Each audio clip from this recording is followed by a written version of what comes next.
S&P 500. Situata me S&P 500 është tani delikate dhe patëm të shqitje këtu. Një gjë që nuk më ka pëlqyer është kjo thyre 20 e kanalit i herë para, kjo shenjë negative, dhe pastaj thyre e 20 SMA që është këtu.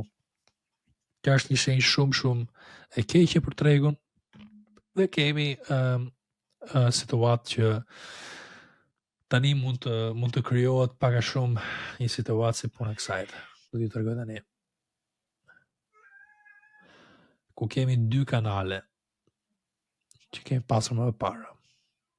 Ndoshta, okay? Se ja ku e keni tani supportin dhe mund bëhet diçka e tillë. Në skenarin bullish për flasim, që vazhdon e tillë. Një kanal tjetër në rritje dhe mund të ecim për më lart.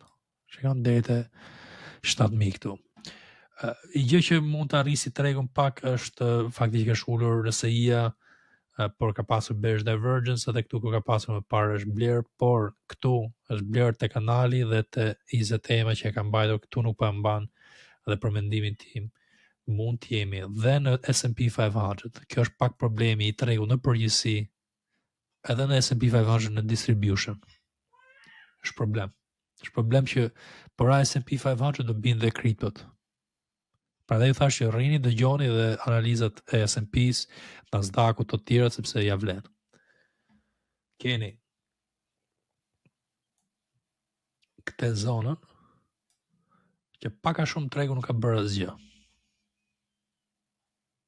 Kuptoj që po seleksionove idetë më të mira, si kemi seleksionuar ne, kemi shfrytzuar raste dhe kemi fituar diçka, por po traktove tregun e përgjithshëm, po kape tregun e përgjithshëm, ja ku e keni. Kemi që edhe pasaj ke edhe botë edhe haj këtu që kemi pasur. E bin që nga ngushti, që nga shtatori, mezi shtatori dhe tani, po bëhet një farë konsolidimi në treg. Dhe a do vazhdoj për lartë, a do vazhdoj për poshtë. Mendimi im është që logjikisht i duhet një farë ulje. Dhe i duhet një farë ulje e tillë. Ja, mendoja 5 deri 10%, logjikisht. Kemi pasur ulje 3, 5, na çon prap këtu dhe rindërtohet tregu prap. Kjo ulje dishe logjikshme për një val tjetër, që unë kam patur këtë si zonë për një kohë të gjatë tani, që kam dashur që të kapte këtë zonë dhe pastaj të blija më agresiv në portfolion tim të aksioneve. Kjo është çfarë po shikojmë për momentin. Kemi javorin që na jep shpresë për një vazhdimsi, sepse kemi support këtu, ku kemi pasur support më parë, mbasi dipi ka vazhduar dhe më lart, RSI nuk duket shumë e bler, por po tregon pak dobësi. Temujori ka arritur bearish divergence, shikojeni, një herë këtu, dhe tani po që nuk thyn këtë zonë kemi bearish divergence për herë të dytë. Dhe këto bearish divergence sjellin shitje të shpejta. Shikoje. Këtu bazë lëvizje pak më lart, shitje mera muajit 6%. Pastaj lëvizje të tjera nga më shumë që ka bërë këtu në 2015. Dhe këtu shikoni. Bearish divergence këtu. Pa dhe një rritje tjetër më të lartë, mera ditës 7%, mera muajit 7%, pastaj më thellë dhe 10-20% të tjera në 2018. Prap rritje këtu, kjo ishte eventi i Covidit, nuk është një ngjarje që nuk pati bearish divergence, ishte ngjarje e jashtëzakonshme dhe ja ku keni një tjetër këtu që shikoje ka bërë dipin, pa bën këtë bearish divergence dhe sa thellë. Se dhe këtu ka bërë bearish divergence, shikoje. Kjo vogla. Shikoni këtë? Shikoj që higher high, bearish divergence, ulje. Edhe kjo është situatat e mujorit tani që ndoshta ku të kemi një muj që direkt na bën ndonjë shitje. Që mund të jetë ky muj, mund të jetë dhe muj tjetër.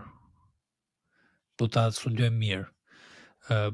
Për mendimin tim, te tani duket okay tregu, nuk është që jam shumë i friksuar me situatat, por kur bën këto le të themi lëvizje të tilla te këto zonat te RSI-ja, kemi shitje mera mujt 5 deri në 6 deri në 7% dhe po ul diku te 6%, 6.ca%, hym tani te ditori ku nga shkon. Ku na shkon tregu, ja ku shkon te zona që unë kam përcaktuar më parë, okay? Kështu që jeni një situatë që po që të ndodhi kreshi, të ishte më mirë këtë muj të bëj shitjen tregu, këtë muj të ulet dhe pastaj të rindërtojnë në nëntor, të ishte më pozitiv për kripton, të ishte më pozitiv për aksionet, sepse nëntori dhe dhjetori zakonisht janë muj të mirë, sepse është fundi i vitit dhe është ajo euforia Santa Claus Rally dhe gjërat e tjera që ndodhin në treg. Tetori gjithmonë është me probleme dhe me volatilitet. Okej, kemi folur për S&P-n, po hyn në detaje për arsye sepse nuk e kemi bërë podcastin për një kohë të gjatë dhe doja të informoj juve sa më shumë për situatën. Nasdaqu, njëjta gjë, dhe Nasdaqu do ta studiojmë situatën dhe ku jemi. Do të shikojmë mirë RSI-t, shikojmë tani higher high që ka bërë dhe higher high të RSI-ja, por RSI-ja çfarë na tregon? Po që Nasdaqu po vazhdon në këtë nivel me higher high, do të thotë që ne tani ndoshta nuk e bëjmë shpejt, nuk e bëjmë lëvizjen. Kështu që skenari mund të ndryshojë pak, Nasdaqu varet. Unë shikoj më shumë S&P që dhe kuptoni. Nasdaqu është 100 kompani më të mëdha dhe ato kanë performuar më mirë. Edhe po pati crash, mendoj që kompanitë më të mëdha si Nvidia dhe të tjerat do kenë support. Dje unë kam blerë më shumë te këto kompanitë për këtë arsye. Kjo është çfarë po shikojmë. Prapë dhe këtu ku kemi bearish divergence ka ulje dhe bearish divergence kemi pasur, ja ku e keni, fap ulje. Tani kemi overextension, një new high dhe këtu mund të ndërtohet struktura tjetër finale, po ndërtu kjo strukturë të RSI-ja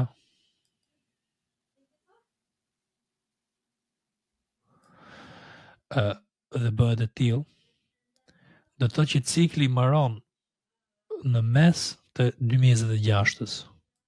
Prap përputhet me parashikimin që po që kemi cikël pozitiv në treg, mbaron të atë periudhë që është e lidhur me nëntorin që mund të eci kripto deri në maj dhe pastaj mund të bëhet kreshi në totalitet, po flasim gjithë tregu.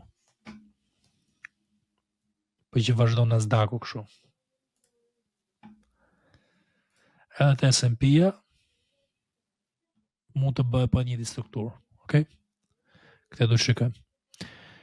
Po pati le të themi shitje këtë muj është okay. Prap tregu është i qëndrueshëm dhe mund të mbahet. Russell 2000 që është për kompanitë growth, kjo ka pasur le të themi breakout mbi çmim më të lartë historik dhe ka potencial më të madh. Mendimi im është që një ulje te zonat normale, që themi zonat këtu, është okay. Dhe pastaj mund bëj le të themi lëvizje për lart prap lidhet me shitjen që mund të ndodhi këtë muaj ose muajin tjetër, në fillim të muajit tjetër dhe pastaj mund të kemi ndonjë rritje nga fundi i vitit. VIX-i ka qenë një nga arsyet pse ne kemi parë shitje, volatiliteti. Unë kam diskutuar në disa video të analizës ditore që kam bërë te kanalin personal që kjo viza trendi në rënje ka qenë kyçi për mua, që ndoshta kur bëhet kjo ka volatilitet të lartë dhe tregu do shitet dhe ketë komplikime. Kjo ka ndodhur dhe ndodhi të premte datën 10, kur thy kjo zonë, unë e dija dhe unë kam dalë pak më parë të drejtën se më jepte të shenjat te Bitcoin dhe te Ethereum dhe ca të tjera, dije që volatiliteti do rriteshe. Por kemi investuar mirë te aksionet dhe kemi bler mundësi të arta që kanë shfrytzuar volatilitetin e arritur më shumë. Kjo ishte lëvizja, tani do të shikojmë rënje këtu që mund të rrisi tregun. Kjo rënje e volatilitetit prap deri te zona 15 do rrisi tregun. Po që kjo vazhdon më lart dhe shkojmë te 60 me volatilitet me ngjarje të tjera që mund të ndodhin, atëherë tregu bën kreshjen, që është ajo lëvizja 7% që kam thënë te S&P-ja, që është 7%, dhe lëvizja të Bitcoini final dhe Ethereum final, të ato zonat që unë kam përcaktuar të 3.000 3.300 të Ethereum dhe 800 që 98, 95 të ajo zona aty për Bitcoinin. Kjo dhe ishte le të themi lëvizje që ku do na shkoj VIX-i. VIX-i zakonisht kur bën këto thyrje bën edhe ulje dhe pastaj fillon prap valen për lart, më thënë fillon volatiliteti të rritet dhe ka shitje të tjera. Dhe ja ku e keni le të themi vala parë, kjo e ulja dhe pastaj mund të shkojmë për lart këtu. Okay? Kjo është situata e VIX-it dhe probabiliteti është për mendimin tim që mund të ketë një farë shitje pak më të madhe, me sa përshikoj unë pak më të thellë, jo diçka ekstreme fare që mund të shkatërroj tregun, por diçka që mund të uli tregun ta bëjmë më të pëlqyeshëm për investitorët afatgjatë që po bëjnë distribution të këtë zona. Okej, mulum këto, s'po muloj të tjerat aksionet personale që unë kam bler janë këtu, kam shitur gjithë portfolien dje dhe jam pozicionuar vetëm të këto më të mirat që janë Intel, Nvidia, Tesla, large caps, ju thash. Dhe po mundohem tani të ripozicionohem të ca të tjera. Ideja këtu ishte që nxora profitin tim, jam mbi 80-90% në total të accountit, të mundohem që të ndërtojmë prap një portfolio deri në fundi vitit që ta çojmë te nivele serioze performancën time vjetore. Kjo është situata e këtyre